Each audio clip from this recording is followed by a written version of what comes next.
ಮಂಡ್ಯದಲ್ಲಿ ಹನುಮ ಧ್ವಜ ತೆರವು ಪ್ರಕರಣಕ್ಕೆ ಸಂಬಂಧಪಟ್ಟ ಹಾಗೆ ಬಿಜೆಪಿ ಕೆಂಡಾಮಂಡಲವಾಗಿದೆ. ಸರ್ಕಾರದ ವಿರುದ್ಧ ಕಿಡಿಕಾರಿದ್ದಾರೆ ಬಿಜೆಪಿ ನಾಯಕರು. ಕಾನೂನು ಸುವ್ಯವಸ್ಥೆ ಹದಗೆಡಿಸುವ ಕೆಲಸ ಮಾಡುತ್ತಿದ್ದಾರೆ, ಅಧಿಕಾರದ ದರ್ಪ ನೆತ್ತಿಗೇರಿದೆ ಅಂತ ಕಿಡಿಕಾರಿದ್ದಾರೆ. ಗ್ರಾಮಕ್ಕೆ ಭೇಟಿ ಕೊಟ್ಟು ಪ್ರತಿಭಟನೆ ಮಾಡುವುದಾಗಿ ಎಚ್ಚರಿಕೆ ಕೊಟ್ಟಿದ್ದಾರೆ. ಸರ್ಕಾರ ಯಾವುದನ್ನ ಸಹಿಸುತ್ತೆ? ನಾನಿವತ್ತು ಸರ್ಕಾರವನ್ನು ಆಗ್ರಹಿಸ್ತೇನೆ.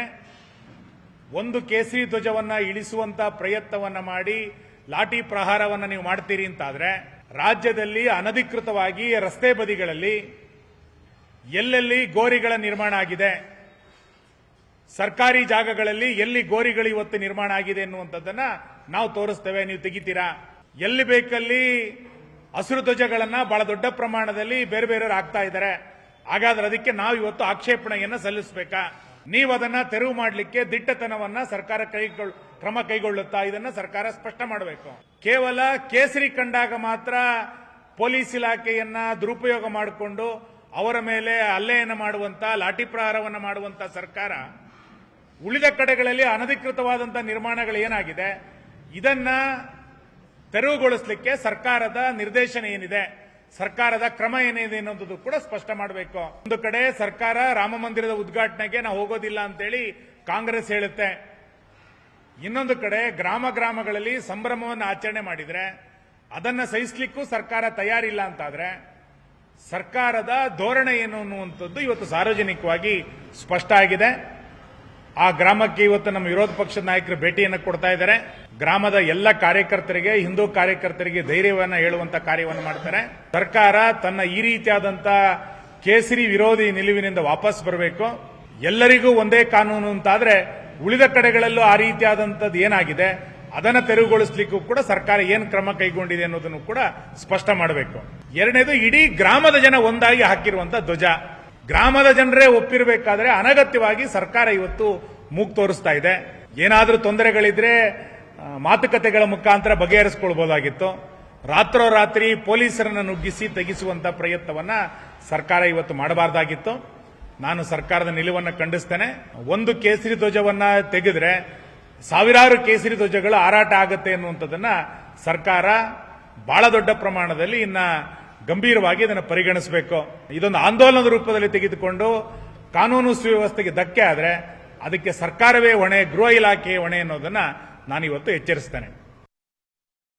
ಇವತ್ತು ಮಂಡ್ಯದಲ್ಲಿ ತಮಗೆ ಗೊತ್ತಿರಲಿ, ಮಂಡ್ಯದಲ್ಲಿ ಕೆರೆಗೋಡು ಅಂತಕ್ಕಂಥ ಗ್ರಾಮ, ಕೆರೆಗೋಡು ಗ್ರಾಮದ ಗ್ರಾಮ ಪಂಚಾಯಿತಿ ವತಿಯಿಂದ ನಿರ್ಣಯವನ್ನು ಮಾಡಿ 100 ಅಡಿ ಎತ್ತರದ ಧ್ವಜಸ್ತಂಭವನ್ನು ಸ್ಥಾಪನೆ ಮಾಡಿ ಧ್ವಜವನ್ನು ಹಾರಿಸಿರ್ತಕ್ಕಂಥ ಸಂದರ್ಭದಲ್ಲಿ ಗ್ರಾಮ ಪಂಚಾಯಿತಿ ತೀರ್ಮಾನ ಮಾಡಿರ್ತಕ್ಕಂಥದ್ದು.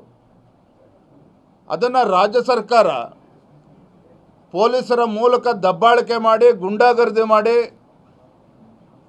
ಆ ಧ್ವಜವನ್ನು ಇಳಿಸ್ತಕ್ಕಂಥ ದುಸ್ಸಾಹಸಕ್ಕೆ ಕೈ ಹಾಕ್ತಾರೆ ಅಂತ ಹೇಳಿದ್ರೆ, ಎಲ್ಲೋ ಒಂದು ಕಡೆ ರಾಜ್ಯದಲ್ಲಿರ್ತಕ್ಕಂಥ ಕಾಂಗ್ರೆಸ್ ಸರ್ಕಾರ ಅಧಿಕಾರದ ದರ್ಪ ಇವತ್ತು ನೆತ್ತಿಗೇರಿದೆ.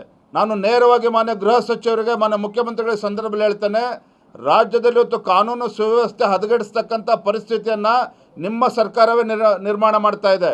ಏನು ಮಾಡೋದಕ್ಕೆ ಹೊರಟಿದ್ದೀರಿ?